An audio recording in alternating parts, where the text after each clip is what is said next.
How you doing? This is Sean McVeigh, Sean's Outdoor Adventures. Welcome to this video on late season buck behavior. So in this video, I'm going to go over some common behaviors you might see in the late season from bucks. When you come into the late season, the peak of the rut is over, but there is still rutting activity to be done. A lot of your doe fawns that were born this past summer are going to come into heat late, even in January, sometimes even February. What deer often tend to do is they have at least in the afternoon. This would be an example of an afternoon hunt, afternoon behavior you might commonly see in the late season. But deer kind of hone in on preferred food sources or whatever is available come the late season, and they tend to congregate. So in this situation, a group of deer has been congregating out in this field that's covered with snow, so they will paw at the snow and eat the, whatever is growing underneath, whatever types of plants are down there. It could be clover, who knows. So the deer congregate in these locations, and the bucks still continue to keep an established pecking order. So you'll often see bucks sparring in situations like this. This particular location, the bucks come out in a particular area on most days, and then after they reach the food source, especially the dominant buck, he's going to go check his scrape, which is what happens in this scenario. The dominant buck works his way down to the scrape.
I did try grunting a few times, as you could hear, but he really wasn't responding, so I didn't push the issue.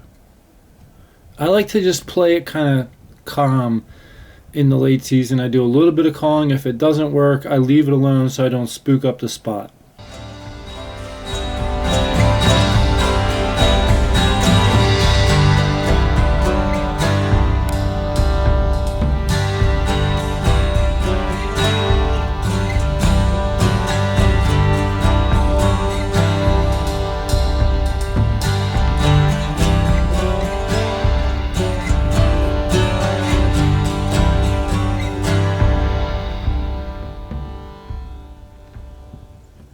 Now the other bucks are going to want to, maintain their social status where they fit in the whole breeding cycle, as far as the pecking order, who breeds first.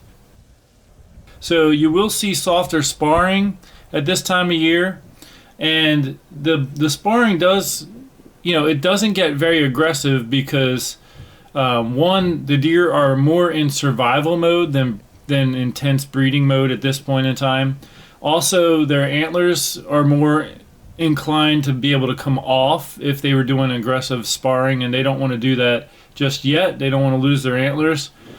In this situation, the two bucks that spent some time sparring started to get close to the dominant buck and near his scrape. So he began to thrash the bushes to basically indicate his dominance. This is his way of saying, I am the dominant buck, and I will beat you up if you mess with me.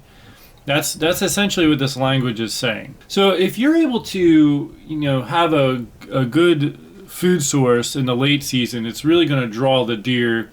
And the property I had permission to hunt on just really didn't have any food on it, so it didn't give the deer any huge reason to come over to where I was at. So that's something you can factor into your game plan. This property I'm hunting is my friend's lease. My friend Brennan's leased. Him and his brother leased this property, and we've already talked about, hey, next year you got to put some food plots in here. You put some, turnip food plots and things like that'll carry into the late season and provide a food source. Man, that whole group of deer will be in the property that I'm sitting on if they just have some food. Anyway, this is Sean McVay, Sean's Outdoor Adventures. I want to thank you for tuning into this. This is the second to the last deer hunt I did of the season. The season ended 2 days after this, and this was a Saturday, so the following day was Sunday. I had a lot of family stuff and going to church, so I didn't hunt on Sunday. But stay tuned, because I'm going to share with you what happened on the very last hunt of the season in the next video. Until then, take care and God bless.